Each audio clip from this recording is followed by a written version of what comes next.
Немає ні холодної, ні гарячої, нема зовсім ніякої, ніде. Я ж кажу, і бойлер є, і нема чим його помити тих дітей. Ганна Панасюк із родиною мешкає у селі Новомильськ з Долбунівського району. В оселі 5 дорослих та 4 дітей. Майже 3 тижні тому, за словами жінки, у кранах зникла вода. У мене 3 діток, сестри ще дитинка, 4. Мучимося з дітьми. Йде хвороби, коронавірус. І боїшся, щоб дитина не захворіла, бо ж діти бігають, коти, собаки. Все, хазяйство в мене є, треба його напоїти. А де взяти воду, щоб...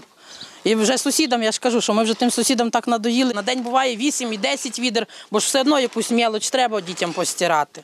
На об'їзді сім'ї є свердловина, але вона замулилася, тому воду звідти брати не можна. Тож ходять до сусідів, у яких вона глибша.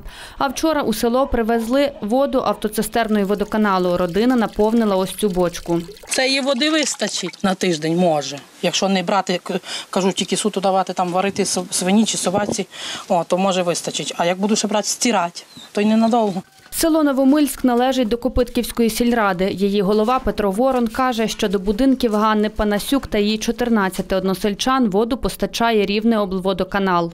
В їх є порив в селі Новомильськ.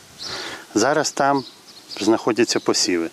Вони звернулися до мене, щоб я їм допоміг зустрітися з агровиробниками, які мають займатися там молотінням. І вони вчора, наскільки мені відомо, вже зустрілися і мали вирішити питання, як правильно там робити, ремонтувати воду. Тому що посіви, щоб вони змолотили, а ті не заважали їм і збитків не нанесли. Прес-секретар Рівнеоблводоканалу Олександр Очкуренко підтвердив, що з фермером вже домовилися та почали ремонт водопроводу.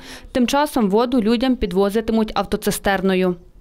Води немає вже близько 1 тижня, плюс-мінус. Роботи плануємо закінчити на вихідних, десь в суботу о 5 годині, я думаю. За попередніми замовленнями людина може зателефонувати за номером до водоканалу і замовити підвіз позачерговий. Оксана Туз, Роман Шикунець. Новини на Суспільному.